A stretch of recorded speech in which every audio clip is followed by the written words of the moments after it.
Dome of silence. Do you need one in your life? Ever wish you had a secret mute button for life's loudest moments? And a vault for the whispers among brothers? The fellowship meeting was intense. Brothers' burdens and blessings flowed freely, sometimes clashing like cymbals. My spirit, usually a peaceful haven, was momentarily stirred by the weight of shared struggles. I yearned for a dome of silence, not the kind that quieted blenders, but a sacred mental space. Here, amidst our brotherhood, anything shared was understood to be confidential. For me, a dome of silence among brothers isn't about shutting anyone down. It's about creating intentional space for listening, truly hearing the heart of a friend, a teammate, or a disciple.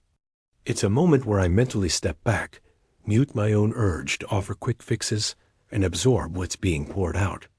It's about understanding, not just waiting for my turn to speak. Crucially, it means that anything spoken within this dome is treated with utmost discretion, held within the sacred trust of our bond. As it says in Proverbs 11:13, a talebearer reveals secrets, but he who is of a faithful spirit conceals a matter. I started implementing my dome, even in our group chats. When a thread descends into a flurry of well-meaning but unhelpful advice, I pause. Instead of firing off a hasty reply, I imagine myself under that silent dome. I ask, is my contribution truly helpful? Is it necessary now? Is this information meant to be shared beyond this circle of trust? Often, the answer is no. Sometimes, the wisest words are silence itself. As Proverbs 17:28 says, even a fool, when he holds his peace, is counted wise, and he that shuts his lips is esteemed a man of understanding. I remember a particularly vulnerable conversation with a brother I was discipling. My initial instinct was to jump in with scripture and solutions. But instead, I deployed my dome. I just listened.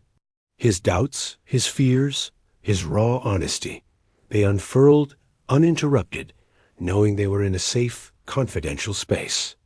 Then, in that silence, I saw something new. The depth of his spiritual battle, not just the surface-level questions. It wasn't about me dispensing answers.